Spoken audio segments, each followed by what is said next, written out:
is possible for almost any parent to do better than what most schools around them have to offer for their child. But it's work. It's work. You got to learn how to be a teacher, and it's not easy. And so it's possible, but it's work. And it's work that's doable. Like, it's not like, oh, it's work. You're going to stress, you're going to suffer. I'm not saying that. I'm just saying, like, your expectation should be like, this is a real project.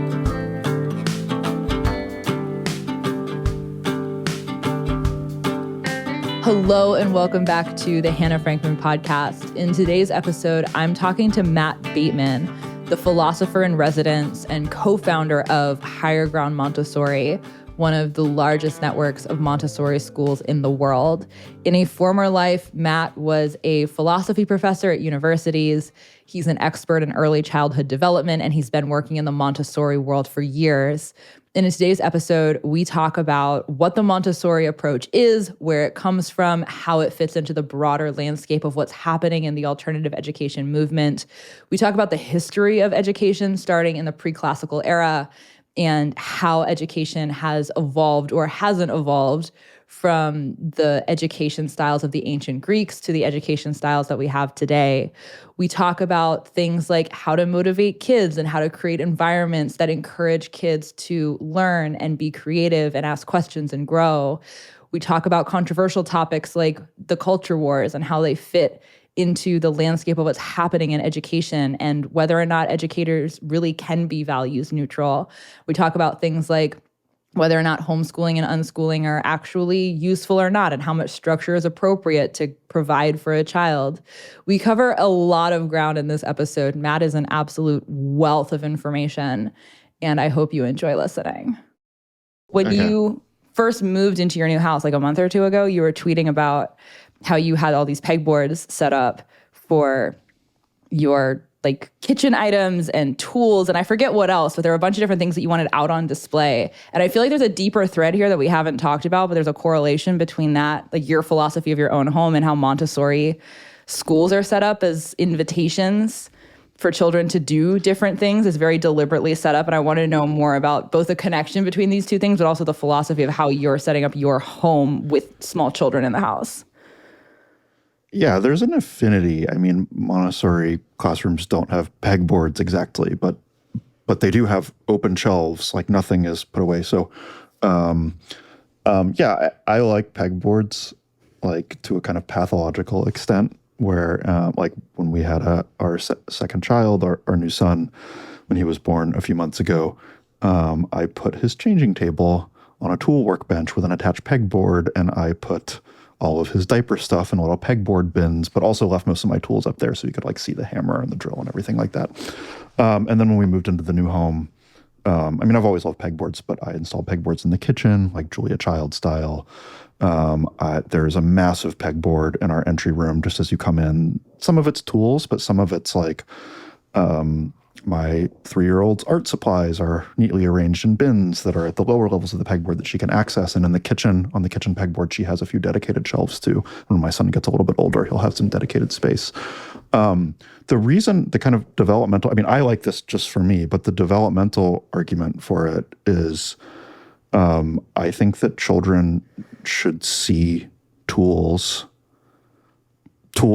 in a broad sense, tools in the sense of both hammers and drills, the things that you would buy at Home Depot, which is a lot of what's on my pegboard, but also pots and pans, things that you make things with, pencils, like levels, scissors, just the kind of tools of doing stuff around the house, of building things, of wrapping presents nicely, of sketching things out, of paying bills, of cooking meals, of all the things that you use. It should be oh, these are the tools that we have to manipulate the world, to do things, and they're accessible, they're out. My parents use them, I can see them. They're not hidden away in a cupboard or hidden away in a drawer somewhere that I can't reach. Actually, most of this is where she can't reach, but she can at least see it. Both of my children can see it, and they're both interested in it. Sometimes they'll ask for things or ask what things are for. They'll see me take things down and use them. And the kind of premise is that I want my children to learn the idea that the world is theirs to shape. The world is pliable. The world is malleable. The world is buildable in. It's not, they can do things with the space around them. It's not just, oh, there are tools there are objects there that people have laid out for me, and I get to use the ones that are within reach. It's like, no, you make the objects that are around you, and a lot of what's in your environment properly is tools for further customizing and shaping your environment and kind of creating the things that you want. So, I mean, that's a deep premise in my worldview, and I think it's a deep premise if you're kind of interested in raising high agency people who are authoring their life, who are building a life for themselves. What does it mean to build a life for yourself? It means that you kind of arrange your world in a certain way, your relationships, your home, your work, your environment. It means that you are in your own way, whether that's literally with tools or in a more abstract, psychological, social, spiritual way, building your life. You're kind of arranging your life to be a certain way. And I don't think most people learn that lesson. No, they definitely don't. There's a really great Steve Jobs quote that's similar to the way that you just phrased that. It's something along, I'm going to butcher it, but it's something along the lines of, when you realize that the world was built by people who are no smarter than you, and you can build it too, and it's malleable and shapeable, and you can kind of make what you want out of it. I think I was 18 or 19 when I was like just finishing high school, so probably 18, when I heard the interview where he talked about that. And it just, because it reaffirmed a lot of intuitions that I had from growing up homeschooled and watching my parents build the world that we were living in, and then me experimenting with it and realizing that I could build things too. But it really just, like, to hear someone say that just kind of cracked my brain wide open and was really, I think, fundamental to how I started to engage with the adult world. Like, that was a weirdly formative single quote to hear somebody say. And so it's a great quote. It's a really good it's quote. It's a great quote. It's spectacular. Yeah. Yep. And I mean, and this is just to kind of make the connection to Montessori in our schools, whatever the age of the child, whether they're 0 years old or 18 years old, because our schools are birth through high school, this is something that we want to teach, not like teach in a kind of like, you must accept this value, and if you don't repeat it back to me, that the world is malleable and that you're an agent. We have failed as educators, but teach in the sense of like it's implicitly guiding everything that we do. So for very young children, every single shelf in a Montessori classroom is an open shelf within reach of the child, where things are arrayed neatly so you can see everything. It's accessible. It has affordances. It kind of perceptually calls to the child to be used. And some of the things in a Montessori classroom are for study, for kind of like manipulation and exploration. But a lot of them are things that you can do. Like, it's like learning how to sew or learning how to prepare a meal.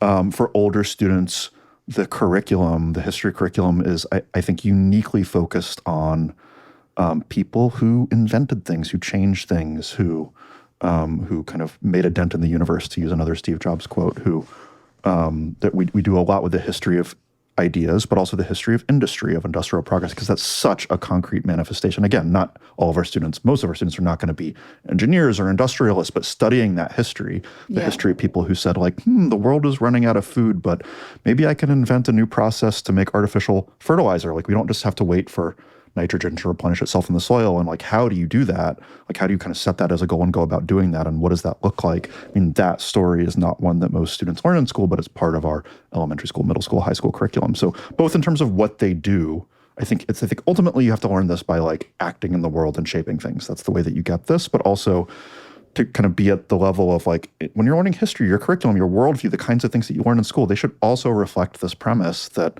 like you can change the world. You can author your life, you can build the world around you.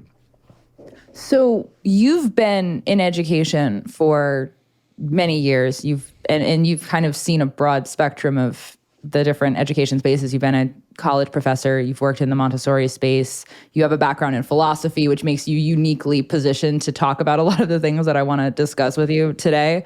But I want to talk first about why you ended up in the Montessori world. Like, when you decided that education was what was interesting to you, why did you land on the Montessori model specifically? And also, why adopt an existing model as opposed to innovating on what already exists?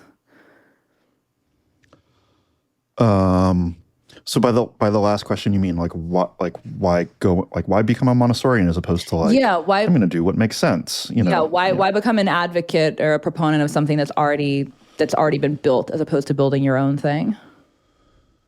Yeah, I mean, when I first saw a Montessori classroom about 10 years ago, so I have a lot of experience with young children in an early childhood. But I had heard of Montessori. I studied developmental psychology, both at the undergraduate and graduate level. I'd heard of Montessori, but like I didn't really know what she was about. Like my parents had this, like one of my friends' younger brothers or something went to a Montessori school. And I remember when I was like 6 or 7 asking my parents, what's a Montessori school? And they're like, it is an awful place where the animals are in charge of the zoo and anybody can do whatever they want and chaos reigns. And I was like, oh my God, please don't send me to a Montessori school. And that was pretty much the last that I ever thought about it until, 10 years ago. And when I saw a Montessori school, what I saw was a bunch of children, like 20, 24 children in this classroom with 2 teachers who were not doing that much. Like the teachers were both giving one-on-one lessons to particular children. So it's not like they were giving a big group lesson or directing the class or managing the class. This is a bunch of 3 to 6 year olds, probably skewed younger, like kind of in the 3 to 5, 3 to 4 range, because it was a new classroom. And I remember when I was a child, I would work on Legos for 3 hours at a time, or go out to a creek in South Carolina. I was raised in the pretty rural South, and I would dam the creek and catch salamanders and just be obsessed with these little projects that I was doing. That's what I would do during my summers when I wasn't in school. And you'd have to pull me away from, you'd be like, Matt, eat some lunch. It's been 16 hours since you've eaten. I'd be like, no, I mean, this is an exaggeration, but that, it was I wanted to do things that were interesting to me that I was deeply focused on. And these children, every single one of these children was like that. They were all focused, to a child. Maybe 1 or 2 were wandering around or socializing a little bit, but the general atmosphere in the room was centered around this kind of deep focus. And they weren't playing with Legos.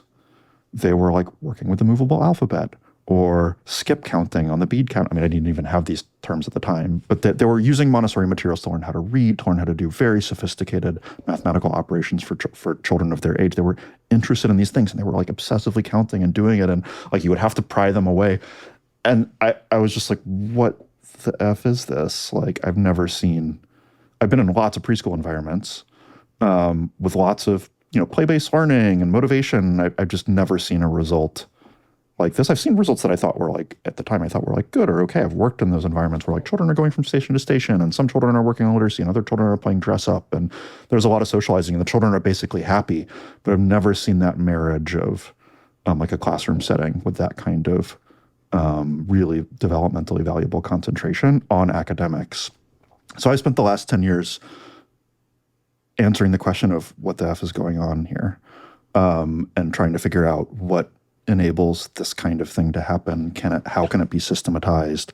Where did it come from? And I'm trained as a philosopher, as a historian of philosophy, first and foremost. And so my kind of natural way to study this question was I'm going to read all of Montessori's books and epistolary and critics. And can I interject with a very obvious Yeah. question, which is, if you can sum up the answer, or at least as close to the answer as you've gotten so far, what is happening? Why is this working better than everything else you'd seen? So, I mean, at the simplest level, it's you have to believe that what I saw is possible and valuable. I don't think that everybody would naturally have the reaction that I had to seeing this classroom. I think some parents would be like, whoa, this is too stultified. Why aren't the children running around? They don't look happy. And I thought that they looked happy. But so first there's the judgment that these children are capable, they're doing real things, they're in deep focus, and that is central. And so there's an argument for that. You have to kind of understand that and the argument for that if you don't get it intuitively. Second is 3-year-olds can do this, which is just even if you think yes, it's great when Michelangelo paints the ceiling of the Sistine Chapel and is in deep focus and has to be pulled away, but a 3-year-old can't do that. So believing that a 3-year-old can do that, and ultimately I think 0-year-olds can do that. I mean, I've seen this with my own children, this kind of not for 3 hours, but for 30 minutes, deep focus on an activity. And then third is, how do you affect? So once you think this is possible and this is good, or this is good and this is possible, it's how do you kind of make it so that it's within reach of not just extraordinarily focused or ambitious or unusually self-directed or children of a certain temperament, but 99% of children, every child. And that takes engineering. that takes very, very careful engineering of the environment, of the classroom environment, of the curricular materials, what kinds of curricular materials call to children and are amenable to this kind of deep focus and repeated activity. You can get children excited with cupcakes, but cupcakes don't sustain focus. And you can get children to kind of like, you can come up with a curricular material where like children can work at it over and over and keep learning something new, but like they don't care, they're not having fun. So like, what is the kind of curriculum that affords this kind of happy focus? And then what are the pedagogical practices that support it? Things like having a period where children can make the choice of what they work on for 3 and won't be interrupted for 3 hours. And you know, the idea being like, I don't know, like if I don't know if you're like me, Hannah, but like if I have like all day to write and then one meeting comes up on my calendar at like 11:15, like it's not like, oh, I've got 7.5 hours to write at least. It's like, I'm like 50% less productive for the entire day because I know that one stupid meeting is there. And that like children are the same way. Like if they know they're going to be kind of interrupted, they don't get into things. They don't have the opportunity to develop that kind of focus. So having long interrupted periods where they're free to choose, basically, is it possible for them to engage in the focus structurally in the school? And then getting them into that state, the teacher's job then becomes, how do I inspire that state of focus? Teachers, there's a bunch of Montessori quotes, and there's I think a kind of misunderstandings of Montessori that the teacher is passive. The teacher just kind of lets students make choices, and then everything works it out if you set the environment up right. That is not true, and I don't think that Montessori believed that.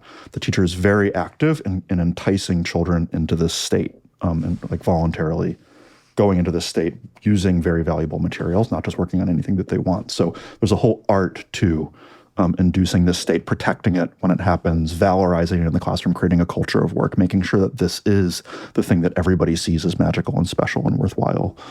So that's what did you ask for, like a one-sentence summary? Yeah, I asked for the why. I don't want to go too far down the rabbit hole with this because you've talked about this extensively elsewhere. So if people are deeply curious, there's a lot out there that they can already find. But for the sake of the conversation that we're about to have, for the uninitiated, how would you sum up very briefly like what Montessori is compared to standard traditional education? I guess standard and traditional are kind of two different things because traditional kind of bleeds towards classical, standard institutional public school as we know it now. Like I think people kind of have a vague idea of Montessori, and you've just kind of described the sort of picture of it, but how do you sum up like the pedagogy? Well, maybe I can first answer by talking about the kind of landscape and then we'll come back to Montessori, because I think I have a way of thinking about it that makes it clear. So if you zoom out and look at education today, zoom out like not that far, we could zoom out to like the kind of 2,000-year span, but if you zoom out to the kind of 20-year span or 10-year span, there is right now, as there often is in the U.S., as there kind of cyclically is in the U.S., a disillusionment with the educational establishment.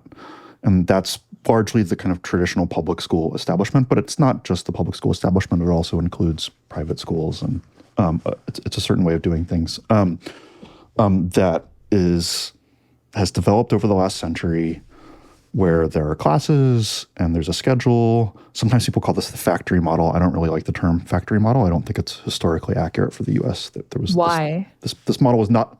This model was not developed to get people into factories or to make people good factory workers. It's just that's a kind of British conception of the fears of the Industrial Revolution. Our model was adopted from Prussia and heavily, heavily modified, like even by people that I'm not a fan of, like Horace Mann, like that they were critics of of many aspects of the Prussian education system. It was developed for different reasons. We can get into that, but we'll come back to that. But it's the traditional model. It's very teacher-led, but more than being teacher-led, it's like pretty bureaucratic at this point. So the idea is, part of the question is, what is the idea of the public education system? It's 3 or 4 different. It's supposed to be 3 or 4 different things, like creating good citizens and creating vocational skills and helping social emotional learning, and they all get kind of mashed together. It's a mixture of traditional and progressive ideas that's been bureaucratized and standardized, and made public. Like even private schools are beholden to public school standards in a lot of ways, and that's the center of how we think about it. And it doesn't work. COVID, the internet, a bunch of tailwinds have made people think this doesn't work. this doesn't work for my child. This isn't as good as it could be. And this happens every like 20 to 40 years in the US. Like it happened in the 60s, right after racial integration. It happened in the 20s after the progressive educators kind of had their way with the educational system. So we're kind of in one of these moments of deep public disaffection with the traditional system. So what has emerged? What are the alternatives? What if you don't want this? And I think there's roughly two camps. You could think of them as the traditionalists or neo-traditionalists or something like that. Not traditional as in we want to go back to public school like the way it's running now, but looking back to a tradition, classicists, neo-classicists. And then there's progressive educators, people who are like, we can do things totally differently. Like we can uproot the system, we can build something better. And so progressive educators, Montessori is often counted as a progressive educator, which I don't think is accurate, which I'll also come back to. We're incurring a bunch of debt of things to come back to. But progressive educator, unschooling is a paradigmatic example of progressive education. It's like there's something wrong with the very idea of school, of sticking students into a setting that's basically authoritarian. Children should be left free to explore their interests, free to learn. Children are natural learners. There's this long developmental tradition that like children are naturally curious. It goes back to Rousseau, probably even longer. Children are naturally curious, and all these institutions and all these structures just get in the way. They end up actually abrogating that curiosity, and the best thing to do is to keep children safe, but to be relatively hands-off and give children as much autonomy as you possibly can. And then there are a bunch of variations on this idea that bring in more structure. Going back to John Dewey in the early 20th century, the idea is, his schools were not unstructured, but they were structured in a very different way around kind of play-like, project-like activities that walk students through history, where students were doing lots of self-motivated discovery learning. That the teacher was not telling the children what to repeat and what to write down. It was like you kind of get led through a discovery learning process. So a lot of progressive schools are like that. There's also more expression-based ones that are like somewhere in between, kind of like the Waldorf and the Reggio schools, where like creativity is valorized, and the project-based learning approach, which was really crystallized by Kilpatrick in the 20s and 30s, is very, very influential in progressive circles. Can students learn what they need to learn by doing real projects? And can we kind of structure learning in that way? And then children do things and they naturally discover the math and the writing and the things that they need to know as kind of motivated by projects that they're interested in. So all that falls under progressive education. Like, do you want something that's like child-centered, where your child's going to be happy and doing real things and entrepreneurial and creative and so on and so forth? Another family of alternative approaches is the traditionalist, which is no, like school is good. And there's certain things that you in order to learn them, you need certain things you learn naturally. Like every child learns how to speak at, his mother's knee or her mother's knee. You just kind of absorb that. You don't need to teach a child grammar of their native tongue. Later you do, but like children will speak grammatically. 2-year-olds will speak grammatically with no kind of proper instruction. But most learning or much of learning is not like that, including really important things like literacy and math and civics and history. And so you need a kind of structured approach to these things. And the simplest version of the traditionalist is there's a thing, just have quality instruction. The problem with public schools is just that the instruction actually sucks. It's been corrupted by progressive educators who want to do like projects and social studies instead of like teaching you the timeline of freaking history and like going through it. And so just have quality direct instruction for the core subjects that's pretty structured, where you're telling the students what to do, but like evidence-based and that works. So this is the direct instruction approach. Then there's more kind of even more throwback, you throw back further and further the further you go into this world. So there's classical education in the sense of Mortimer Adler, great books education. Like what education looked like for a long time was, yes, like you learn literacy through drills, but like once you get to the substance of education, you're reading the great authors, you're reading the great books, you're kind of inducted into the legacy of the Western canon, something like that. And you can debate what should be in that canon, but that process is very centered around a humanistic education, reading the classics. So that's one form of classicism. And then another form of classicism is like that plus like kind of skepticism about modernity, and it's more value infused with traditional values, which are often religious values or even specifically Christian values, especially in the US. And a lot of people who are very attracted to, I don't know, Hillsdale College or doing homeschooling with like a classical curriculum, like it's not so much like, I want to get through the great books that animates them, like Mortimer Adler, like I want my child to go to like the University of Chicago and be able to like kill the humanities Common Core. It's more like these values are something that somehow in this canon, these values that are being embodied are something beautiful and C.S. Lewis-like, and we want our child to kind of grow up believing certain things. And there's other options there too. I think there's a kind of there's a huge class of people that's looking for a third way. That's like, you could call these the yin yang approaches, which is like, have you had Michael Strong on this podcast yet? Yeah. A couple weeks ago, he's like we recorded this. One of the very best people doing this. So he's like, Mortimer Adler, great books, plus entrepreneurship, the yin and the yang. So like you take the kind of best elements of the progressive schools, which is children should be doing real things. Yeah, children should be doing real things. But you have this academics that's like deeply connected to a classics great books tradition. And it's like 50-50. And you figure out a way to marry those two things. Schools that are like project-based learning plus IB, like International Baccalaureate. Like it's a structured curriculum that has international renown that's better than the Common Core standard. And, like you don't want students to hate school. You want them to pursue their interests and develop some interests. So you do some PBL and mix them. That's another kind of common option. The book In Search for Deeper Learning, which is a good book on high school, alternative high schools, advocates for something like this. So I think that Montessori is it's a third way approach. To kind of pull back to your original question, it's a third way approach, but it's really something new. It's not yin yang in the sense of we're going to take the best elements from column A and the best elements from column B and merge them. It's or combine them. It's we're going to figure out a way to have children doing structured academics in a way that's wholly child-centered and voluntary. We're going to figure out a way to motivate repetitive, deliberate practice on core skills, the kinds of things that it seems like if you just leave children on their own, they're going to play video games all day. It's like, no, we can figure out a way. We can figure out a structure for education such that if we leave them on their own, they will practice spelling all day.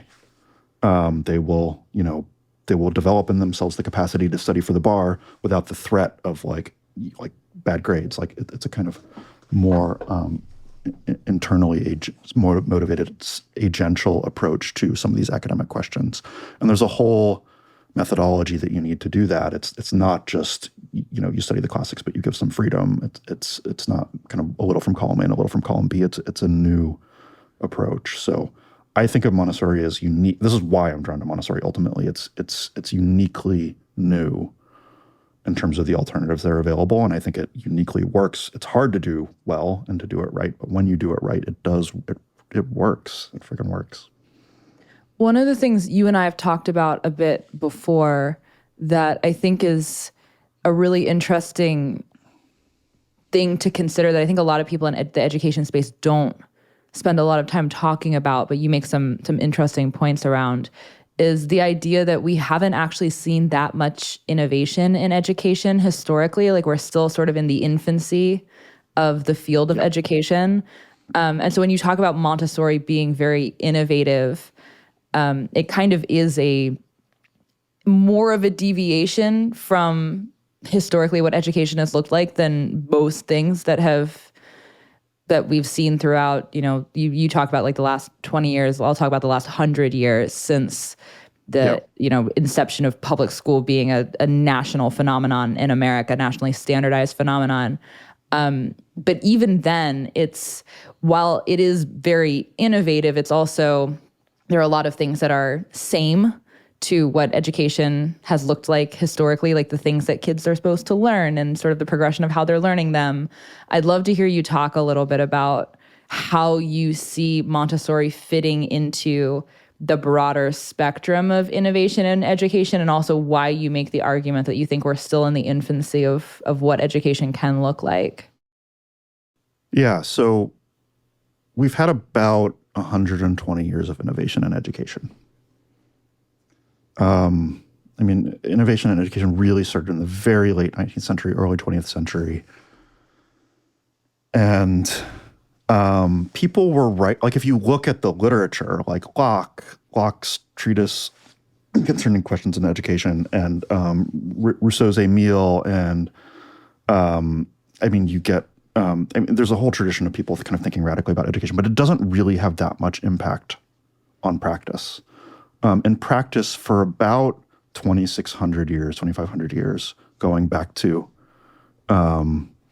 pre-classical, the kind of pre-Golden Age, the classical age in Greece, education was, and I'm talking here about primary education, so like K-8, like this is the kind of historically universal thing is K-8, like 6-year-olds to 14-year-olds. It was school was invented so that people would learn their letters. You don't learn letters unless you really try, especially if you're in ancient Greece and you're not surrounded by perfect, beautiful typography with crazy inventions like spaces and punctuation that we have now. Like they didn't have any of that. It was just a string of capital letters, often in a foreign tongue because, Alexander the Great conquered your land and now you have to learn Greek as a second language and become literate.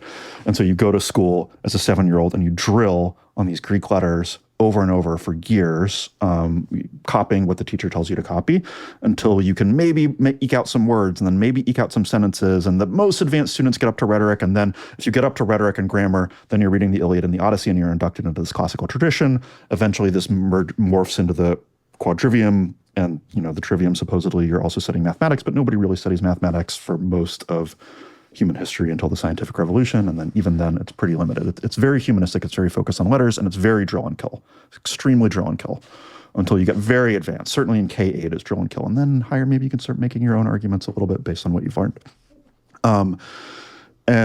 This is just like, if you want people to be literate, how do you do it?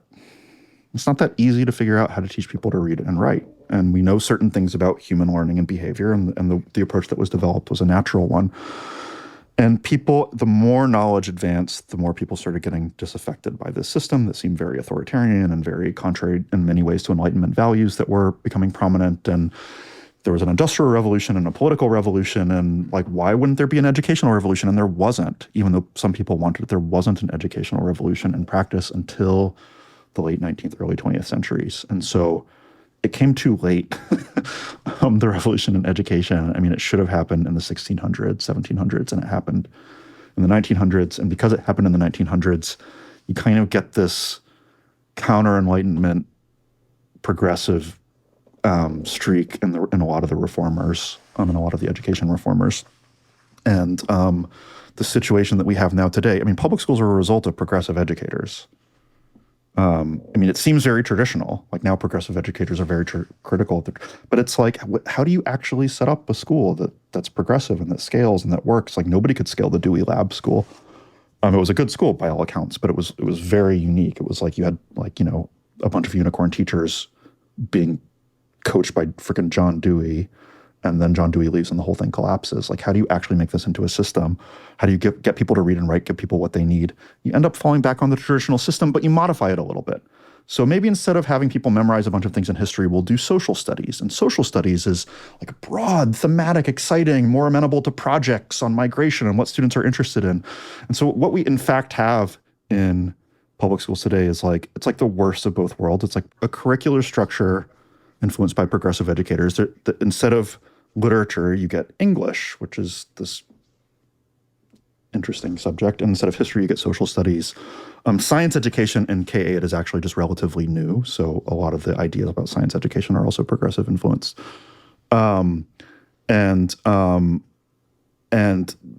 every so often, there's a kind of discovery-based influence on literature or on literacy and the math curriculum, and then there's a kind of fight about it. There's a fight about it right now. If you kind of follow education news, you'll know that the math wars of the 90s are kind of spiking again. Like, should students learn math in a discovery-based way where they actually understand the math, or should they actually learn the math where they actually learn their numbers and math facts and tables, or is that a false dichotomy, as I think? But I mean, you have all these kind of new early 20th century progressive ideas burbling around in education.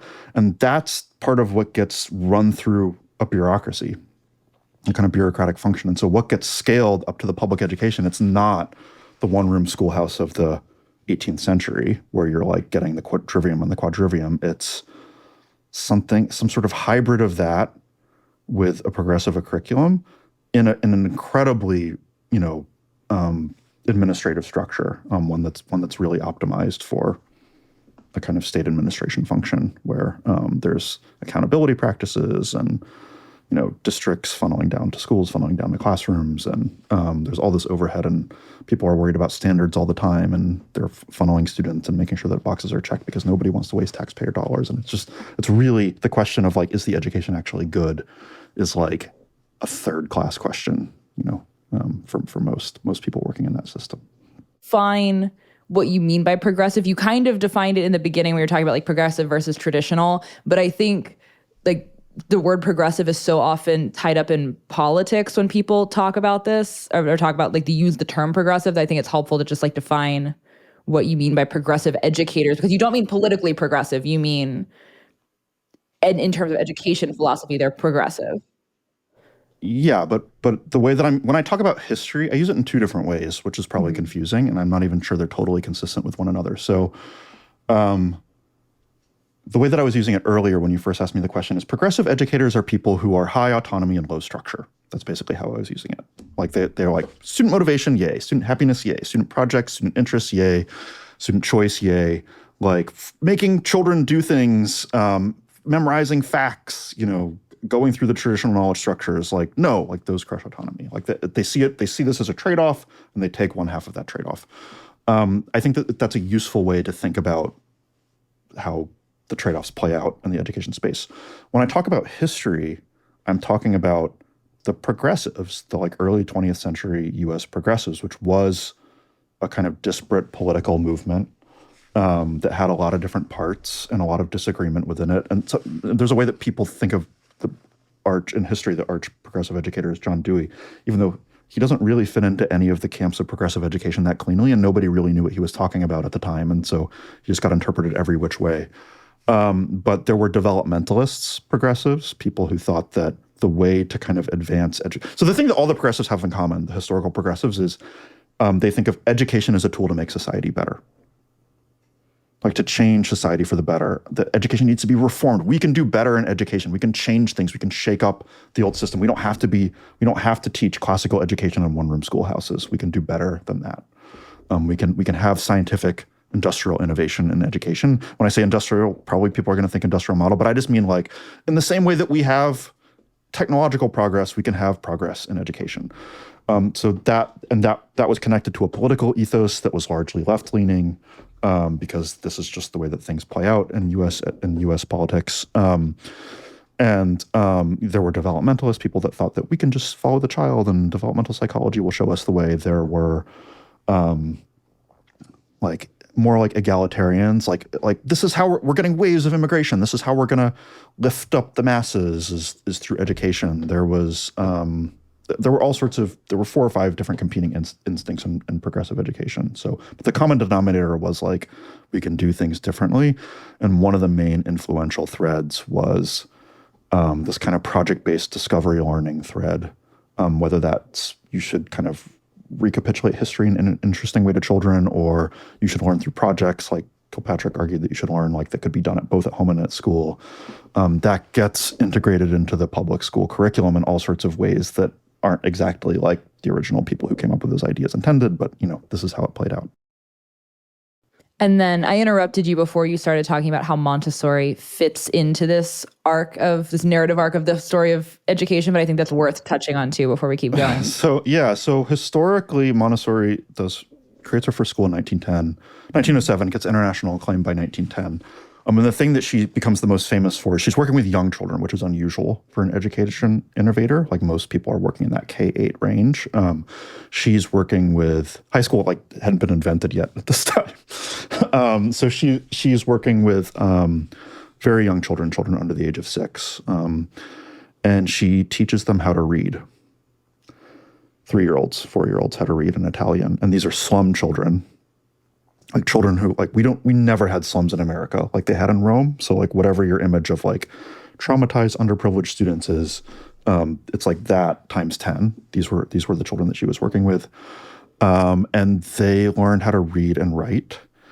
And they did it in this very freedom conducive environment, in this very kind of Montessori environment where they got to make a bunch of choices and they got to determine their days. And wealthy aristocrats weren't teaching their children how to read at 3 at this time. Like nobody, it was just like not on anyone's radar that you should if anything, that it was moving in the direction, like Rousseau and Emile argues that you should wait until the child is like 10 or 12 to teach them how to read, because then they understand the purpose. And progressive educators in the US were kind of veering in that direction. Like, why force young children to do all these phonics drills? Like, just wait until they're older, it'll be better. And Montessori was saying, no, you should teach 3-year-olds how to read. And so she became very famous very, very quickly for this. Within a few years, she had international renown.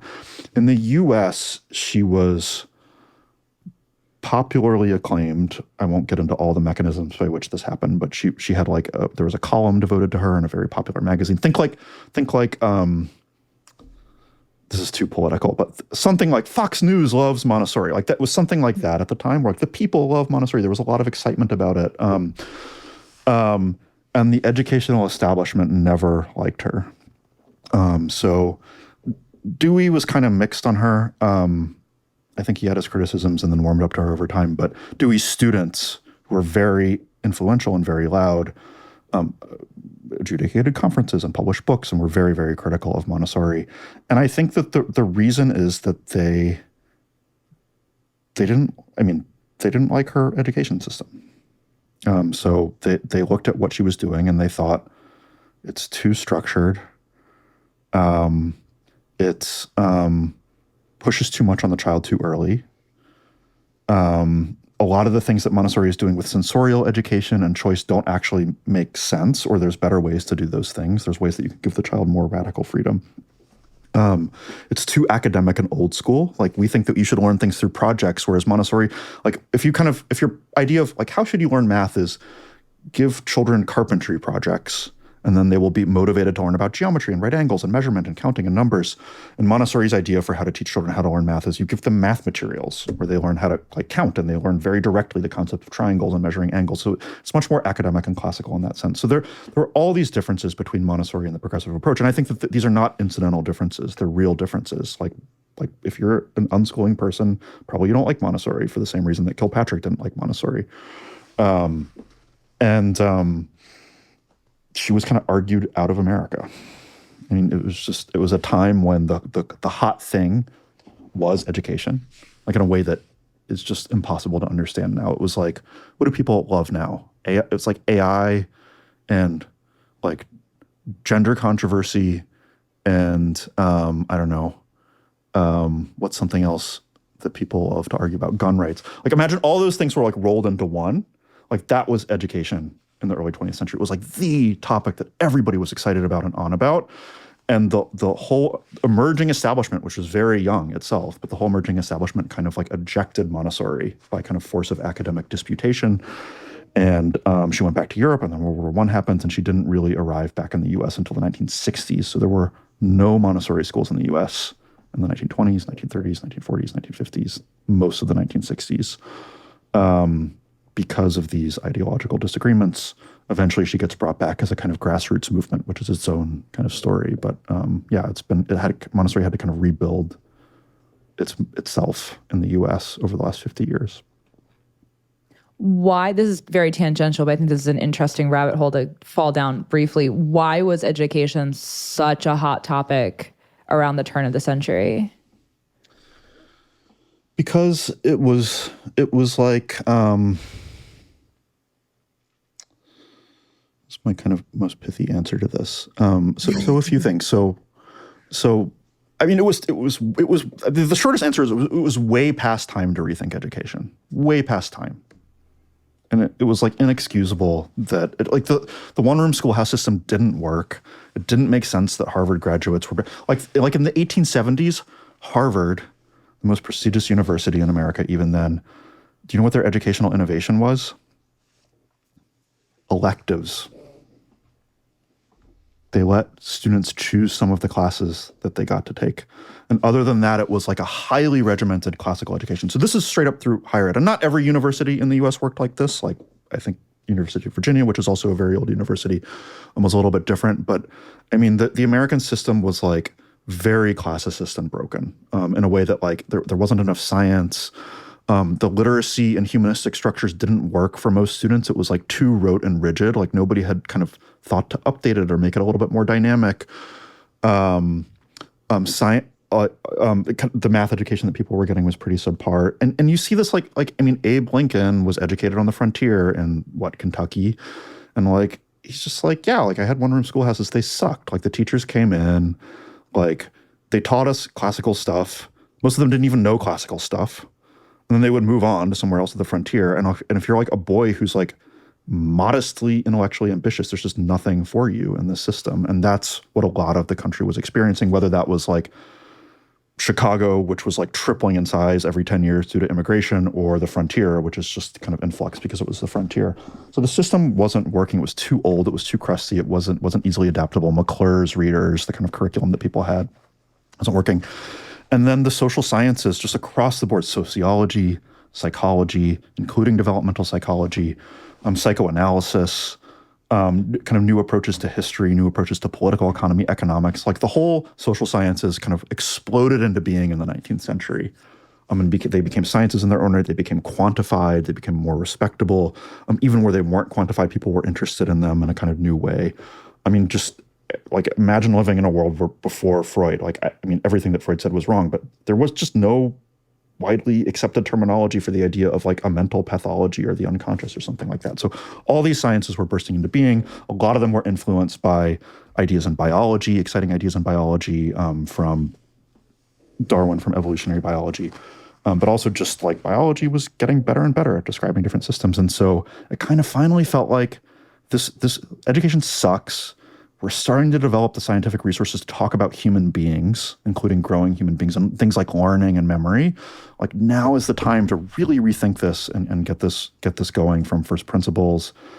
And it just became the kind of political and policy inflection point for a lot of intellectuals. It was like the natural place to apply all of these new ideas. So innovation in education is still a very new thing. Where do you see the most high leverage or high impact areas to be innovating within moving forward? Like, what are the biggest opportunities on the table? I mean, there are so many. I'm going to pluck a couple at random. So one is, I think, a major opportunity is to take a framework like Montessori. This is basically what we're doing, and this gets to a question you asked me a million years ago. Take a framework like Montessori, which is, I think, like profound in its principles and like just like cuts to the center and gets at new things and shows us a new way forward, and keep taking it forward, keep updating it. And unfortunately, this hasn't been done that much by great Montessori educators. And so Montessori education is kind of in stasis. Montessori died in 1952 or something like that. And I mean, when I first came into Montessori, I was reviewing somebody's elementary album that they made, their elementary curriculum that they learned in Bergamo from people who were like one generation away removed from Maria Montessori, and they were learning the real deal, the rigorous Montessorian stuff. And it had like the wrong explanation in it for how mountains form. I mean, now we know that mountains form through plate tectonics, like plates kind of push other plates up, and that's how most mountains form. There's also volcanic processes, but like that wasn't widely accepted until the 1950s. Oh, Maria Montessori didn't live that long, so that's not. So there's just kind of like basic curricular updating, but there's even in early childhood, there's stuff like practical life is really big in Montessori, like teach kids how to like, you could teach them how to sew, that's great, but like teach them how to like replace batteries. Like, there's a million things like that should be like, I mean, the things that I have on my wall at home are basically things that I think should be in the Montessori curriculum or classroom. Like children should learn how to use tools from a very young age, and this should be integrated into what they do. So just kind of keep it going forward, keep like really update the curriculum, take the curriculum into middle school and high school, which is something that nobody's really done in a systematic way. So but still kind of keeping with Montessori principles. So that's one thing, is just take a good framework. I think Montessori is the best framework, and like develop it, expand it. Like the hard part's been done. Like somebody, like she cured cancer, and now you just have to figure out like how it applies to all these different areas. Like, you know, like that's how I think about Montessori. It's like you've got the fire of the gods. So how do you expand it? How do you make that fire burn brighter and hotter and in more places? But there's other things too. There's like very particular things. So I'll just name a couple. So one is, the internet is amazing. It's amazing for learners. But it also kind of sucks. So like it's the promise of it is amazing. The kind of the best use cases and the promise of the internet is like the best content on every single subject at your fingertips for every age at any time. All the knowledge, not just all the knowledge available to human beings, but all the kind of like pedagogical expertise available to human beings kind of condensed down. In practice, it's not that easy to find great educational content. Like if you just kind of start to search for things on YouTube, like most of what you come up with at first is going to suck. It takes a lot of work to curate that down to something truly good. And then even insofar as it is truly good, most people don't know about it. It's hard to convince people and educate people that like that this is the best way. Second, children can't use it. So teenagers can use it, and 10-year-olds can use it. Can 8-year-olds use it? It's not that easy for 8-year-olds to use the internet, especially if you're like, if you're like really having them use it independently to learn. Like if they just kind of search for random things, like what are they going to come up with? Are they going to be able to adjudicate what's a good source and what's a bad source? What about 6-year-olds? 6-year-olds can read, they can write, they can type. Can they use the internet? Like it's not that easy. So there's this whole kind of making the internet more pedagogically pure and accessible, like kind of what's there. And then there's making children better able to use the internet independently. And there are some people working on the former problem, kind of bringing the best of the internet to children. Very few people, I know a tiny number of people, are working on the problem of like, how do you on-ramp like 4 to 8-year-olds onto the internet? And nobody wants to touch that problem. It's a very hard problem. It's fraught with all sorts of cultural risk and legal risk. And I mean, the first person to like release a product on this is going to have to worry about whitelisting and filtration and all sorts of things like this. So, but I think it's a crucial one. Like, I mean, imagine how good it would be to solve that problem. And you can like give a 4-year-old an iPad and like a huge amount of what they can learn. It's quality learning. It's not crap. It's not like the random Coco Melon stuff that they find on YouTube. It's like really like, oh my God, this like 5-year-old is like knows more about Russian history than I do all of a sudden. Like that's the future. It just hasn't happened yet. AI related to that, I think has a lot of promise. High school students are using AI now extensively for tutoring, like as a tutor, without very many products being released to help them. And it's good. Like good high school students can use it as a good tutor. Like, oh, I took PC calculus last year, AB calculus last year, and now I'm taking PC and I can't remember. Can you just give me like a study guide and problem sets and like walk me through it and check my work? And you can just use AI to do that. It's amazing. But middle school students, it's not as easy. It's like tricky to use. So all these things need to be kind of brought to the masses and kind of made more accessible and user friendly. That's a huge class of things. So maybe I could just pause there. So one is taking educational principles forward, and the other is like making technology, the actual promise of ed tech, which I think has just flopped largely. Yeah. Why do you think it's flopped? Expand on that.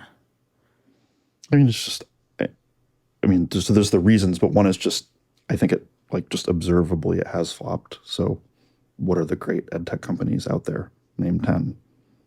Duolingo. I mean, if you kind of work in traditional education, you'll know things like IXL and LMSs like Canvas and things like that. They're okay. I mean, some of these companies are perfectly good. Like I don't want to knock Duolingo or IXL, but like the idea that the internet and technology have revolutionized learning and made it more personalized and individualized and put everything like it. I mean, the best educational technology out there is like YouTube and Wikipedia. Like it's not ed tech. It's just tech. It's just learning tech or content tech. And those things are great, but they're not optimized for education. Yeah, the internet's definitely, it's revolutionized the potential of what can be built, the possibilities at our fingertips. And it's definitely, like, if you know how to use the internet well, it's changed everything about learning. Like, I am very much a product of the internet age. Like, my high school experience was almost exclusively on the internet in a very self-directed manner. And it was a combination of like using the library, but ordering things that I'd found through the internet to find, to get access to like recorded courses from the teaching company or something, and then supplementing with tons of stuff on YouTube and depositories of classic books like Project Gutenberg to read the classics when I was in high school, and finding like science videos and cadaver dissections, like weird things down different rabbit holes of YouTube, and finding like they're going through Wikipedia and then finding sources and using the internet to unlock other rabbit holes with the things I was interested in. Like there's like that was my high school experience, and it was awesome. And it was possible because of the internet. Awesome, yeah. It was That sounds so awesome, great. but you were in high school. Yes. And I think that the kind of biggest problems to solve in education are still in K-8, kind of early childhood through 8th grade. I think of primary education as the kind of most important and hardest part. If you have like a well-educated, motivated learner who's like 15, 16, 17, like there's a way that kind of like, I mean, I still think that education has a role, but like you're done with your basics, and now you're kind of making choices, and hopefully you've learned how to learn, and like you can seek out coaches and help when you need it. But like, I think that what education means when you're 18 is very different than what education means when you're 8.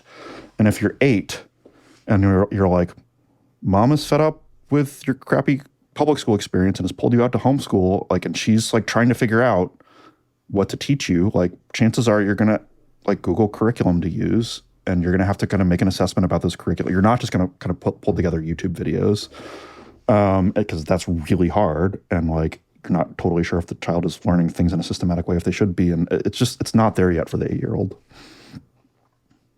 I want to talk about homeschooling for a little bit, actually, because a lot of people who listen to this podcast are either homeschooling actively or they're homeschooling curious. How would you advise the parent who is beginning their homeschool journey or already in it? Because I think there's I think parents both underestimate their own capacity to deliver a phenomenal education to their kids, and yet at the same time, don't necessarily know where to look to find the resources, the frameworks, the information that they need to construct a good educational framework for their kids. Like, it is both easier and harder, I think, than parents necessarily think it is when they're getting started. What do you think is important for a parent to do in order for them to be able to like feel like they are adequately structuring a framework for their kids where they can like trust their own ability to deliver resources, but they can trust that their kid is getting the developmentally appropriate things that they need to be learning at a 2nd grade, 3rd grade, 5th grade level, wherever their kid's at? Yeah. I mean, the way that I would put that, the kind of paradox that you were like, in some ways it's easier, in some ways it's harder than you think, is, and this is my first advice to any homeschooling family, is that it is possible for almost any parent to do better than what most schools around them have to offer for their child. Teachers unions on Twitter everywhere are horrified by that comment and are angrily retweeting right now with their pushback to that. So this will ameliorate some of their criticisms. But it's work. It's work. You got to learn how to be a teacher, and it's not easy. Even if you just got one child, even if it's your child who you know really well, it's not easy. And so it's possible, but it's work, and it's work that's doable. Like, it's not like, oh, it's work. You're going to stress, you're going to suffer. I'm not saying that. I'm just saying, like, your expectation should be like, this is a real project. Like, if you're a parent thinking about homeschooling, think back to your first child when they were born, and like, you had to learn everything, and you were looking up like sleep training and is it good or bad, and vaccination schedules and diapering, and trying to figure out like breast milk versus formula, and like your child starts to make a mess and you're trying to figure out how to talk to your child about it, and like all of that, like that whole kind of like everything is new and I've got to figure everything out myself and I've got to take it really seriously. It's like that, except now they're like 6 or 5 or 8 or however old they are. I think so it's doable, but it's work. And there's a reason why teachers are like, what, you think you can do my job? Like, I have expertise. Teachers do have some expertise that you don't necessarily naturally have as a parent. So just go in with that mindset. I would say, I talk to homeschooling parents a lot.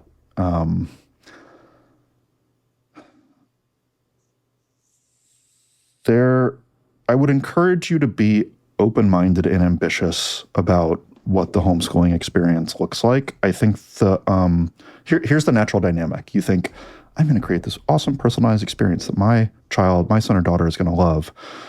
And then like 6 months into it, they're like, oh, they don't like it when I make them do math any more than they liked it when their elementary school teacher made them do math. And you find yourself in power struggles with your child about what to do, what, when, and you're negotiating everything, and it doesn't feel good. It doesn't feel right. That is, you are confronting the problem of education, which is a real problem. Like it's a real problem, like in the nature of learning and instruction, and it's not something that is just an artifact of the public school system or something like that. And you can solve it. You can solve it, but you do need to think a little bit progressively not in the sense of you have to do exactly what the progressive educators did or you have to be unstructured, but you have to think that something new and better and different is possible.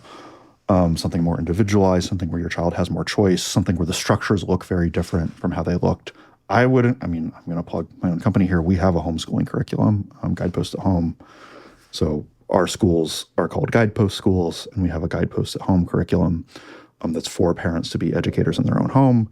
The elementary curriculum is great. You can use it. We will ship Montessori materials, elementary Montessori materials to your house, and then you ship them back when you're done. There's like a library that you can use. We help you, we coach you, we train you. There's all sorts of things that you can do. And if you're using other curriculum other than ours, even if you're using ours, just have ongoing judgment about it. Like, it's tricky to figure out. Even teachers struggle with this. It's not like there's mandated curriculum that every teacher uses. Teachers are largely free to pick out their own curriculum, and they have to adjust based on what works. And I mean, the typical I was talking to one mom on the playground the other day who was like, got 5 kids at home, and she's doing Singapore curriculum, Singapore math for math. And I'm like, that's pretty good, like, especially if you supplement it with some other things. And she's doing, what is it called? Not truth, beauty, and goodness and beauty. There's a literature curriculum called goodness and beauty for literature and some of the other humanities. I'm like, that one's less good, but for what she wanted, maybe it's good. She was kind of into it for the Christian values. You got to judge, like, is this achieving the effects that I need it to, and are my children engaged by it? And if not, pivot. I think the point that you just made about taking a progressive mentality to this is important to re-emphasize, because I think this is one of the places that people leave so much value on the table when they start homeschooling, is they're just kind of, the emphasis is on both home and also schooling. So they're taking what's happening in the schools and they're bringing it home. And they're like, I'm going to administer this. I'm going to have the hands-on touch to be able to sort of customize the details of this to fit either the ideological values that my family has or the specific developmental or learning needs that my child has. So we can tweak the details to make it a better fit for our kids. And we're going to do it at home where they don't have to be in the school environment that for whatever reason isn't a good fit for them. Maybe they're getting bullied. Maybe it's not like a good cultural fit, but it's still trying to replicate school at home. And I've seen like there's a whole spectrum of how people homeschool, starting with, we're going to have this sort of like timers and bells structure that we have in school. We're just going to replicate that at home. It's like, okay, it's 9:15, so it's time to do English. And then at 10:25, we're going to do math. And it's like very regimented. And then, the spectrum goes all the way to unschooling, which we can touch on in a minute, because I know you have thoughts about that too. But I think the progressive mentality is so important for parents to bring into this. It's like, no, you're starting with a blank slate and you can make this better than school. You don't have to replicate the broken system and just incrementally improve it by getting rid of the couple of details that you didn't like that were happening in public school. You can truly make this a different experience for your children, which is what my parents did. Yeah. I mean, I agree with all of that. And I think it's not that clear in the debates about homeschool that what homeschooling is. Like, homeschooling is it's education at home. Mm-hmm. And schooling is education at school. And that's a pretty thin, both of those things are, what happens in school? What happens at home? Like, those concepts are empty with respect to that. Like, the Montessori school is very different than the Dalton Lab school, is very different than, like a classical Catholic school is very different than a traditional public school, is very different. And homeschooling structures are also very different. Like, homeschooling is, it's a place, it's not a methodology. And it's amenable to different methodologies. It's amenable to much more personalization and customization. It's amenable to more tutorial style education. But like, even within that, what curriculum are you using? Like, how are you structuring your day? What topics are you picking is important? Like, are you doing history? Are you doing social studies? Like, those are different approaches to the same rough set of topics. Are are you doing either of those? Are you doing neither? Are you letting your child kind of choose what they're interested in? Are you saying, like, I know some homeschooling parents who the approach that they took with their children is every day you're going to do math. This is the mandatory thing. This is the school thing. I'm going to make you do math for a certain amount of time a day. And everything else is going to be customized and interest-based and kind of, up to the child in a certain way. The rest was very unstructured. I don't like that structure, but like that, I think you should think about what the possibilities are for kind of where you're putting the pressure and the structure and how you're doing it. I think the default is going to be, maybe not for every family, but for a lot of families, the default is going to be you're doing a school curriculum at home in a school way with worksheets and a schedule and tests, and that's what you're doing. Yeah, which leaves a lot of value on the table, but at the same time, the other end of the spectrum, unschooling, is also people have very mixed opinions about that. There are very staunch advocates of it. There are very staunch critics of it. I'd love to hear your take on unschooling, both the pros and the cons of it in your mind. So unschooling means a lot of different things to a lot of different people, but if I'm going to try to kind of give a Steelman general overview of like what it is. So the idea is the whole concept of like a school essentially means some sort of institution with an authoritarian learning structure. And what you learn in school, whether maybe you learn subjects, maybe you learn certain things, but what you actually learn in school is compliance and, all the ways in which you awkwardly don't fit into systems that are going to steamroll over you. And you kind of you very learn John what it Taylor is. Gatto. Yeah, like so. And so the problem is with the very idea of school. This is just what school means. This kind of goes to the essence of what school means historically. It certainly goes to the essence of what school means today.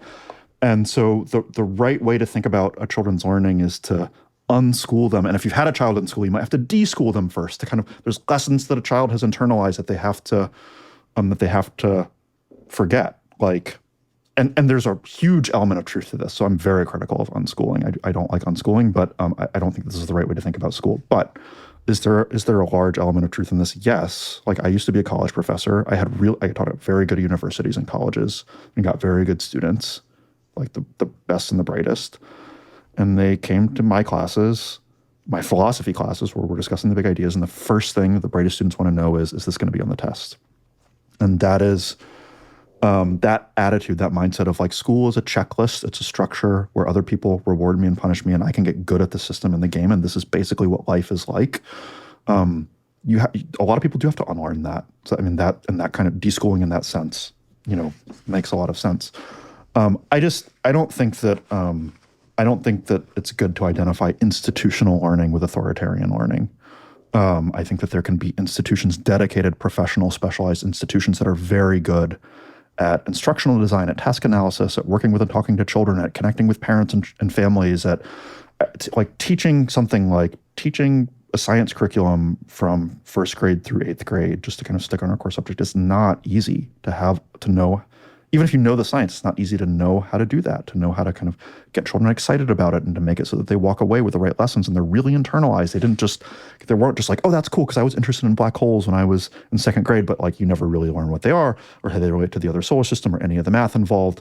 And later in life, like when, you're called upon to have some sort of scientific expertise because your grandma has cancer and you're trying to help her understand things, like you're helpless, or there's a debate about vaccines and you're helpless, or everybody on Twitter is talking about superconductors and you don't know what the hell people are talking about because like your science education didn't actually add up to anything because it takes a lot of work to teach people science. It takes a certain kind of expertise. Again, it's not magical. It's expertise that any parent can learn, but why not professionalize it? Why not specialize? Why not have teachers and coaches that are really good at educating? And in fact, there are people who are really good at educating. No matter how bad your education is, most people, not no matter how bad, but most people, despite having a negative experience with their education, even people who have a very negative experience with their education, have that one teacher that like I didn't even like history, and like I had written it off, but oh my God, I memorized like everything about the French Revolution because, and I still remember today, like, the different varietals of Bonapartism because they made it come alive for me. And like it's a real skill and art, and there are superstar teachers, and there's a skill of teaching. And I'm not saying that teachers colleges teach this. I'm not saying this is what you get in most public schools, but is it a real thing? Yes, it is. And to say school is bad because it's inherently authoritarian, it's not true that it's inherently authoritarian. It's not true that education can't be professionalized and expertized. It's not true that having an institution centered around educating young people that has a really good culture that's full of experts and really good teachers is necessarily impossible. And I'm not saying that all unschoolers believe that it's impossible, but it is a thread and it's a tendency. And I don't think you should saddle your conception of education in school with kind of authoritarianism. I don't think you should see those two things as necessarily connected. I have a lot of thoughts on this, and we could probably spend an entire episode just talking about the nuance of this, but I have too many other questions that I want to ask you before we run out of time. Okay. So we're going to keep moving. You talked earlier, I flagged this to come back to, you were talking earlier about inspiring motivation in children as part of the way that Montessori learning environments are designed. How do you think about the relationship between intrinsic motivation and extrinsic motivation in kids, and what the right balance is between very strongly encouraging them to do something versus letting them go wherever they're naturally interested in going? Because a lot of Montessori is designed to make kids curious about things and then facilitate the exploration of those curiosities once the flame has been lit. But how do you think about the nuance between those two things? Yeah, I mean, there's some variation in children across different subjects. So, I mean, the Montessori, just to answer the last question first. So like in the Montessori 3 to 6 environment, 3-year-olds to 6 years old, there are materials designed to entice children to want to learn how to read. And not only that, but there are games that the child has been playing since they were in infant and toddler programs and exercises they've been doing that are kind of priming them very indirectly to be interested in these kind of literacy materials. So there's a lot of things, kind of like the materials are attractive. Writing is kind of everywhere in the classroom and in strategic places to kind of tempt the child. The child is already capable of distinguishing phonemes in oral language, so they're peaked to be interested in graphemes. But does every single child naturally get interested in it? Like if just left to their own devices, would they go over and choose the material and ask for a presentation? No. Some children don't naturally, they're naturally gravitate towards other areas, or something doesn't click for them. And at some point, the teacher reaches out to that child one-on-one and has a whole song and dance, careful presentation, not song and dance in the sense of, I'm going to overwhelm you, but like it's the opposite. In fact, it's, Hannah, I want to show you something special today. When the bell rings, when I ring this bell, I'm going to pull you over. It's going to be at about 10 o'clock, so you can work for a little while, but I'm going to pull you over and I'm going to show you something really special. I can't wait to hang out with you today. It's like, oh my gosh, what's she going to show me? And then the bell rings and you kind of look up and the teacher is walking towards you with this colorful kind of blue cards. Probably the sandpaper letters are what you're going to start with. So, which is these thick wooden cards with the letters carved on them in sandpaper, and the teacher might bring over one or two. And the teacher has a whole story that they kind of show them. Don't touch them yet. So you're going to put them in front of you. So look, but don't touch. And the child's like, oh my God, I want to touch this thing so bad. It's got sandpaper on it. Like it looks very touchable. I've seen the other children using it. This is really exciting. This is my moment. So there's this whole, and then the teacher gives this very, very specific, very scripted presentation where it's like, this is part of what the Montessori training is. It's not just like, oh, you figure out how to connect this child to it. It's like, no, there's a script to connect the child to this thing. And if it doesn't work, like you put it aside and you try again, you try different things. So there's a concerted effort to sell the child on this. What doesn't happen is the child's not interested in this. So like at 10 o'clock, this child has to do this work. Every day from 10 to 10:30, like no matter what, the child has to work on the sandpaper letters because you know what, you've got to learn how to read and write, and that requires structured practice. And so we're just going to kind of force it on this child. And, and I'm willing to get into a power struggle over it because, literacy is important. It's just not the approach is like, I know I can win over this child. And so in a sense, the learning is uncompromisingly child-centered in the sense of the child has to assent to it. The child has to say, yes, I'm interested in this. Yes, I'm interested in this presentation. Yes, this presentation is interesting enough to me that I'm going to continue to work with this material independently.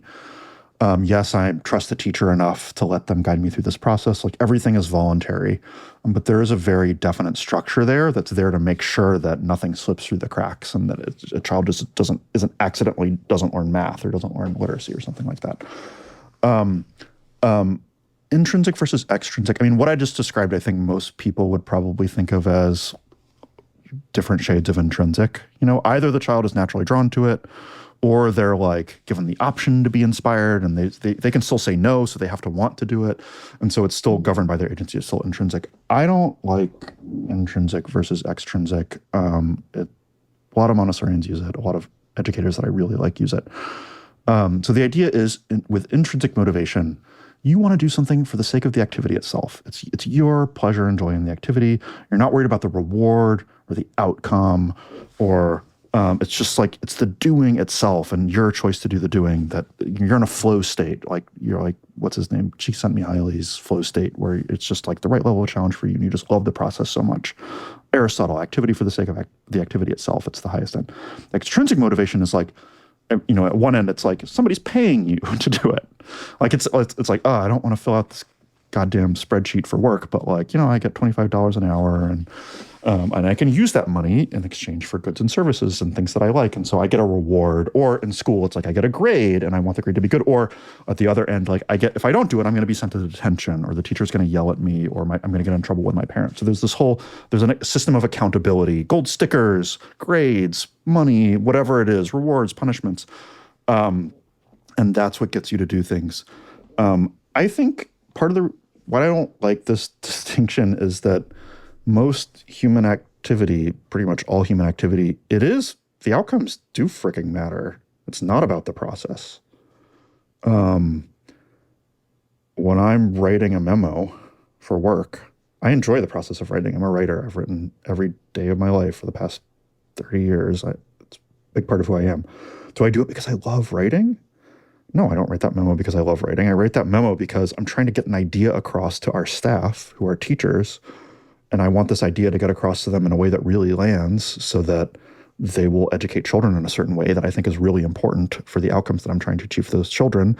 And that's linked up to parents choosing us as a school and paying us money to send their children to school, and being able to build more schools and reach more children with this money that they're sending us, and reinvesting it back in R&D and my salary. And I have equity in this company because I helped found it. And ideally, I would like that equity to be worth something someday. And am I thinking about every single one of those things when I write the memo? No, but I'm thinking about some of them, and I can think about them if I need to, like, prioritize or sort things. And all of them are egosyntonic to me. So all of those things are good. Like, the company making money is good. Parents being happy is good. Customers choosing us is good. Educating children is good. Children actually getting a good education in our schools, instead of like some children get a good education, some children don't. Like, really consistently making our schools really good. It's important to me. All those things are outcomes and consequences. Like, which ones are extrinsic? I mean, they're all intrinsic in the sense of they all matter to me. They're all extrinsic in the sense of they're all outcomes in the world. I don't think it's the right terminology.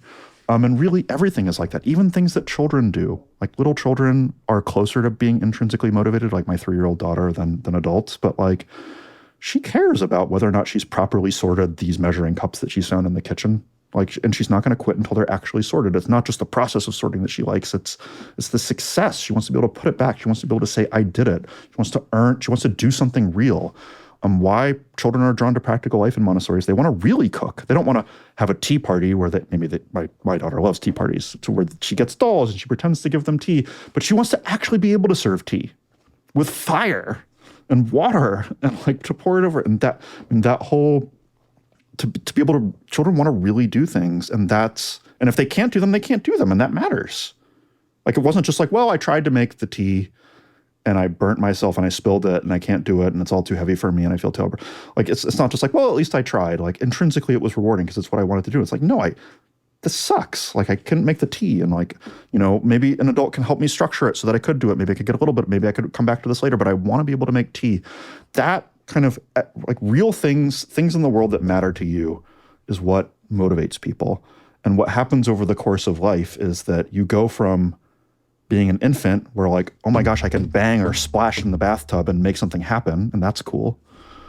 So you can affect something like 3 seconds in front of you, to like, you're an elementary student and you can think a week ahead. And you can think like, how do I want to plan my week? And in our schools, they actually do plan their week. Like, I want to spend Monday on math and Tuesday on spelling. But they can also think like, this weekend I'm going to do something cool, and how do I prepare for that? To like a teenager who can think, they're starting to think about their whole lives, and that's scary, and that's why adolescents are weird, and it's just they're newborns about their whole lives. But you know, they can also think about like a theater production that's going to take 3 months to put together, and orchestrating that, and like, is that intrinsic motivation? It involves a lot of different elements in the world, and it all has to come together right, and you care about the consequences, and you have to do fundraising, and you might get paid for it, and you might get accolades, and it can go on your college application, and maybe that matters to you, and maybe it doesn't.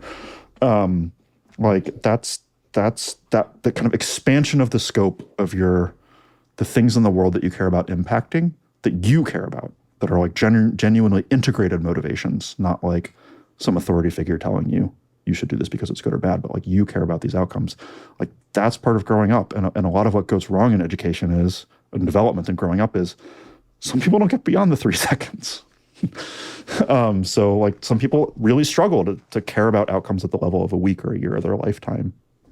And like something you have to learn to do, learn to care about.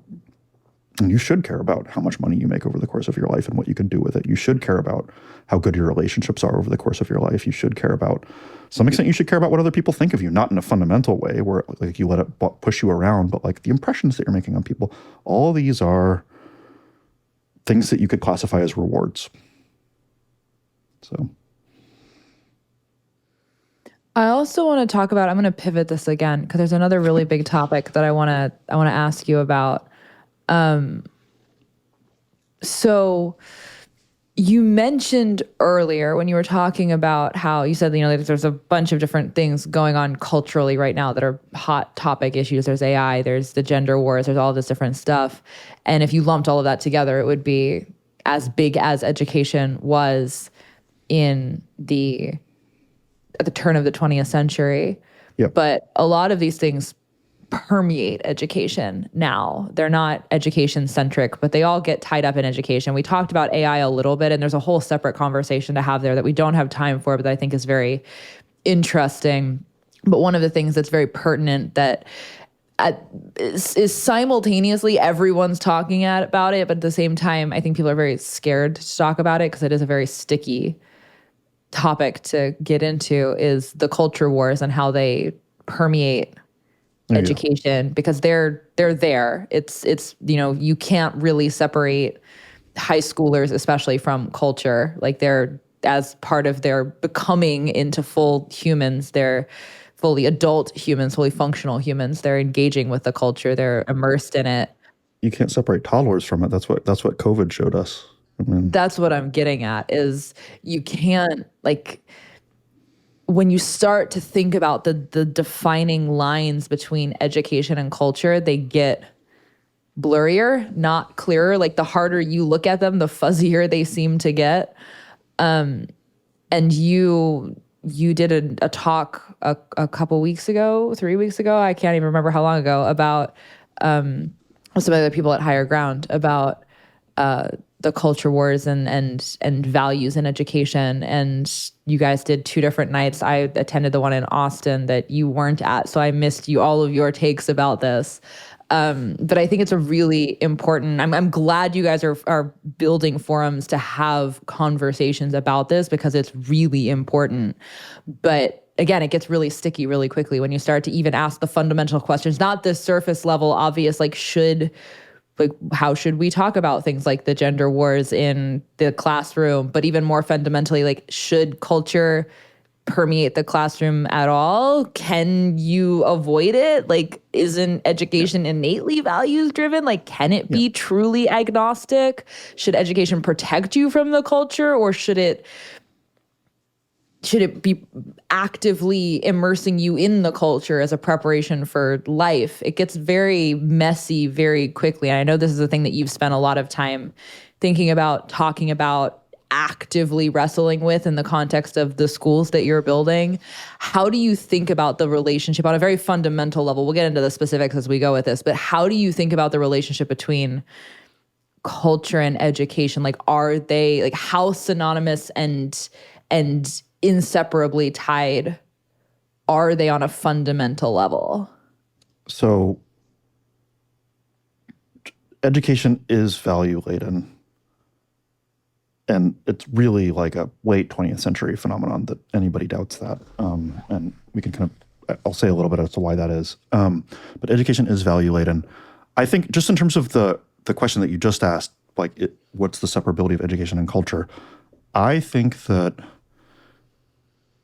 what an education should provide, in particular a school, though you can do this at home too, but if you're thinking about education in the sense of like not like systematic learning, like we're looking at the learning, that's what education is. Like there's learning, and then there's like a systematic approach to this child's learning, to this growing person's learning. Part of what a good education provides is a special, usually at least partially synthetic culture. A culture that's been carefully crafted in the learning environment, whether that's a school or a home or whatever it is, to emphasize a kind of subset of values available in the wider culture, and to really highlight them and filter out the rest and make the ones that you're highlighting very salient and developmentally accessible. So just, some of the things that we've talked about, like the idea that human beings make the world around them, and it's good to have agency. Like that idea is it's out there. It's not a majority position, but it's out there.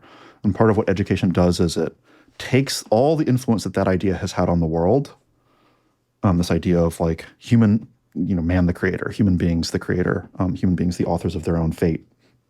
And it uses that value to kind of to craft a culture, which some of which is in the curriculum, some of which is in the attitude of the educators, some of which is in the content, some of which is in the pedagogy, and kind of like bring out and make accessible in all sorts of ways that value, whether that's there's a pegboard in your house and, or that's like the things that your parents and teachers tend to like center on and say are good. Like it's like yeah, like you can play video games, yeah, you can watch TV, but like, oh man, you built a tree house? That's awesome. Like, and there's a kind of pause, there's a valor, like not like a gold star, but just like, wow, like, like a kind of uptake of that as like culturally significant in the learning environment. That's true in the curriculum, as we already talked about. So that's a kind of value that you're using to filter possibilities from the wider culture and the wider world. It's not like I invented pegboards, so pegboards are something out there in the culture, but I've selected that for a very specific reason to highlight a very specific idea in the development of my children. And everything is like that. I do think that as you get older, the goal of education is that you can live independently in the world that you exist in, like not in a bubble world. So there have to be increasingly kind of ramps to the wider world.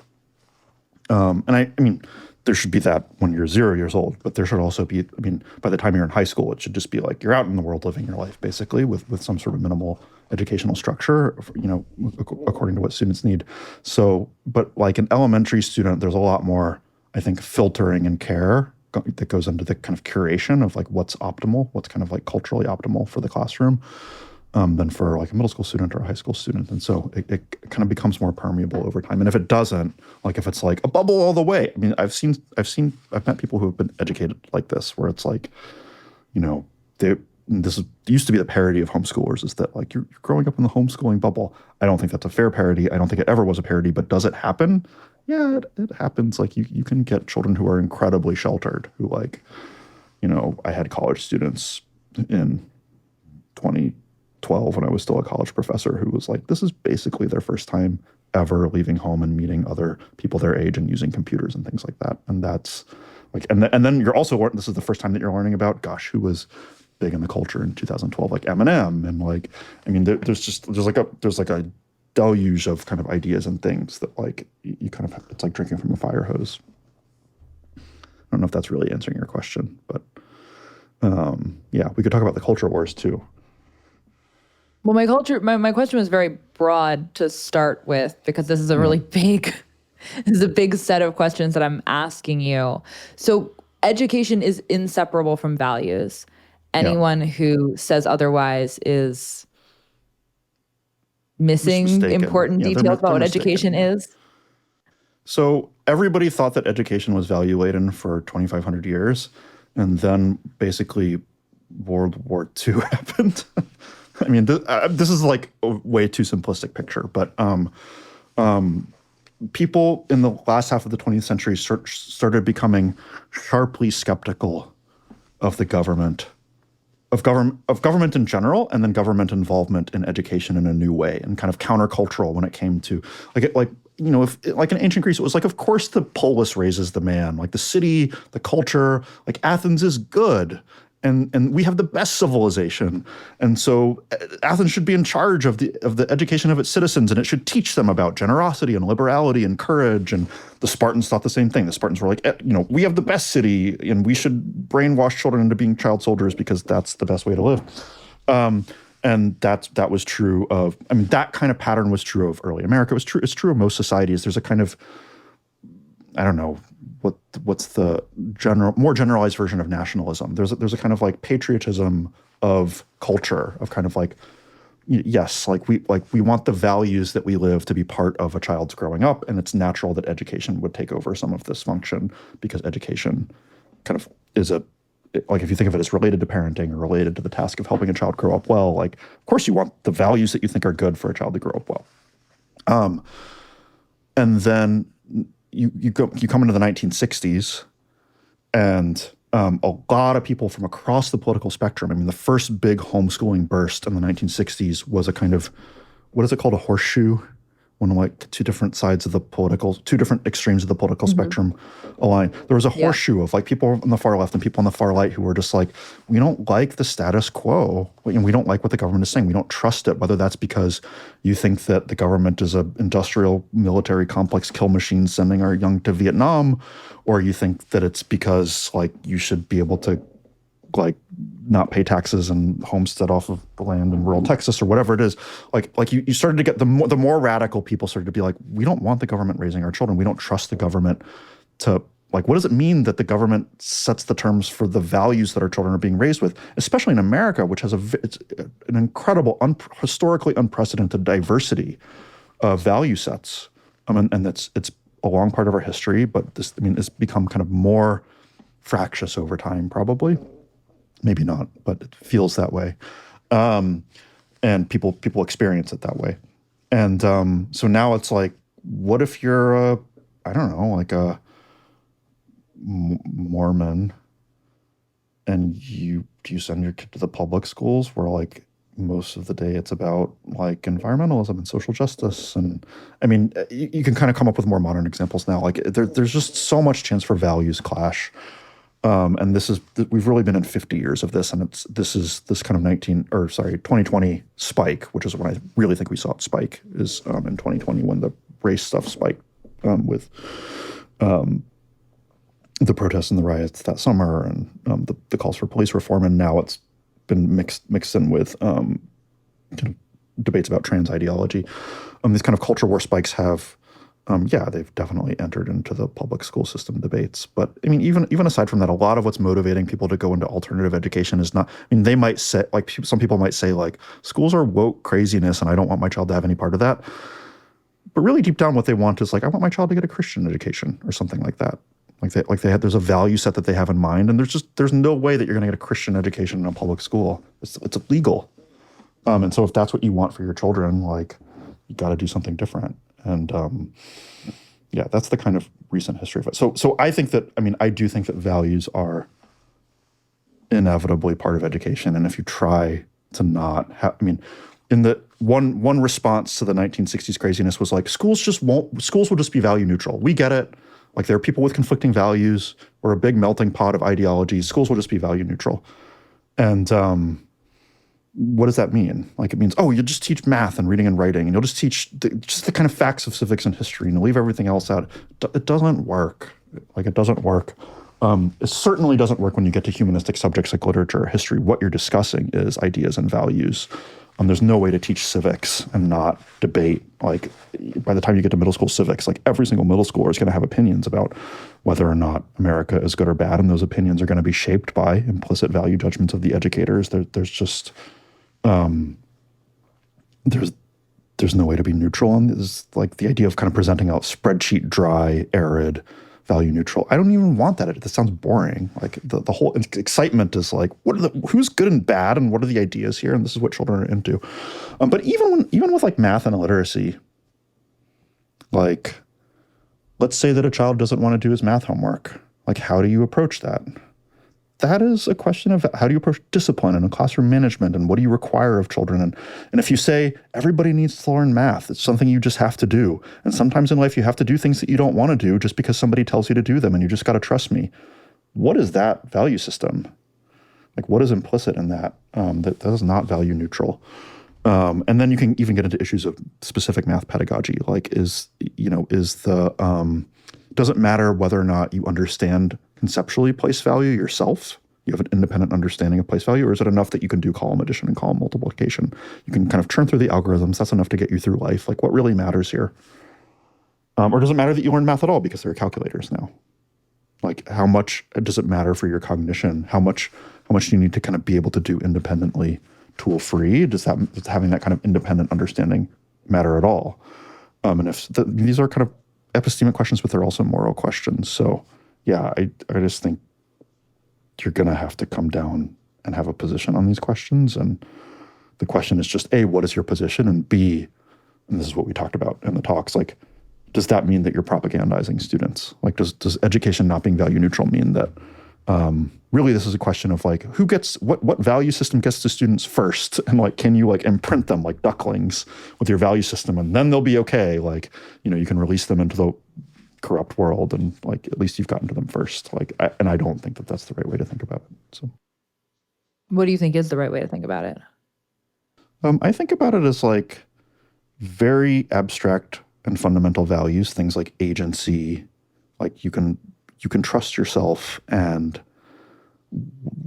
work can be meaningful and worth it, and you can understand the world, and there is good in human beings, and there is good in yourself, and you can find and center on that human greatness. And that's always been true, and it's true now. It's true in your life. These kind of like basic values. I mean, we have 4, like I just basically went through them: agency, work, knowledge, and humanism. I think of these as moral values. Like they're not necessarily the things that would make a standard list of like, if you're like talking to like, I don't know, a classical Catholic or an effective altruist, like these wouldn't necessarily make the list, or the list would look a little bit different. But I think of these as moral values, and they're the kind of values that you can impart at the kind of habit and pattern level while still letting students think for themselves and even disagree with them if necessary. So just to make an analogy, the First Amendment, the right to free speech, the right to freedom of assembly, this sacred right in the Bill of Rights, it is not value neutral. You can look at that and you can say, this is the tolerance value. What the First Amendment says is like you could have any value set goes. The principle underlying the First Amendment is the sanctity of the individual mind. It says individuals can think for themselves, and to hell with everybody else. Like you cannot prescribe right and wrong, no matter how many people, like this is not a democratically abridgeable right, no matter how wrong you are. Like you have the right to be wrong because you have the right to be right. And those two things go together, and that rests with the individual. That is like a whole moral theory is embedded in that. But the implication of that moral theory politicized and embedded in the Bill of Rights means you can burn the flag. You can burn the First Amendment. You can disagree with it. It protects your ability to do that. And that's kind of how I think about education. There's a value set that is, in fact, inculcating skills and competencies and habits of agency in really deep ways in you, but it's not giving you an ideology. Like that's something that you have to make for yourself if you want to make one as a student. It's not like lecturing at you. It's not a catechism. It's not like you have to repeat these things. You have to say the Pledge of Allegiance every day, except the Pledge of Allegiance is to like, whatever values you think are important in schools, your country, your God, agency, like whatever it is. I don't think that you make students say the Pledge of Allegiance. What you do is you give them a good history curriculum, one that is not value neutral, but one that enables them really enables them to like challenge and disagree with that very history curriculum. And there are some history curricula that don't do that, like that leave you either just too incompetent or too not knowledgeable about history to like have an informed opinion, or that are like pretty doctrinaire, that are like in both directions. Like you can get history curricula that are like, America is good and the people that think it's bad are bad people. And that's the message of the curriculum. Or you can get curriculum that say, America sucks. And like, patriotism is for losers. And like, if you conclude otherwise, you're kind of like you're regressive and it's kind of socially bullying you into having a view. I think that, our curriculum is pretty pro-American, but it also gives you the facts that you need to kind of challenge that and to, raise those questions, because there are real questions to ask about what is the meaning of certain things that have happened in American history. And it also gives you the resources to say one day when you come across Howard Zinn's, what is it, the underground history, the people's underground history, of the American. Yeah. You're going to come across that, and like you have to have the knowledge and the skills to evaluate it. And I don't think that almost no history curriculum gives you that. Most people they come across that and either it's like, whoa, this is the like rebellious thing that nobody ever told me and I'm sucked into it. Or they're like, oh, this seems bad, but they're not actually they're not capable of thinking about like, what's the argument here? Is this, so he cites these three things, but he doesn't cite these three other things, or it's kind of weird. The whole historiography is kind of weird and strident. Like, how does this compare to like Gordon Wood's books, which is like the gold standard? And I read some of those in high school. That's the kind of, that's a value-laden approach that says like, you have to kind of be able to independently think these things through, and there's a real cognitive process there. We could keep talking about this for a very long time, and I'm sure we will continue this conversation in the future. We're going to have to do this again. But for people who are intrigued by the conversation we just had, and they want to find more about you, more of your work, or more about the Montessori schools that you're building and running, where would you send them next? So for my company is, the schools that we run they're guidepost schools. The company is Higher Ground Education. We run middle and high schools called the Academy of Thought and Industry. It's all very confusing. The one-stop shop is go to guidepostmontessori.com, and you'll see a bunch of great resources, including our schools. We've got over 100 Montessori schools across the U.S., include from birth to high school, our homeschooling program, our virtual schooling program. We've got a bunch of different resources that are really great for you to look at. And Matt's also a great Twitter follow. I'm going to plug your Twitter here at Bateman. You should definitely follow him. He's got great education content and occasional really funny jokes about children and cast iron pans. So I am very online. Yeah, I'm on Twitter at M. Bateman. What else should you look to? We have a kind of think tank. Part of what Higher Ground does is we have a think tank called Montessorium, like if you turn Montessori into an element and added UM to the end. And there's a website, Montessorium.com, that has like hundreds of essays on the history of education and race in education and philosophy in education and technology in education and all the things that we kind of touched on. So you can go into a deeper dive into some of the things that me or my colleagues think there. Awesome. Thank you so much, Matt. This was really fun. I appreciate you taking the time.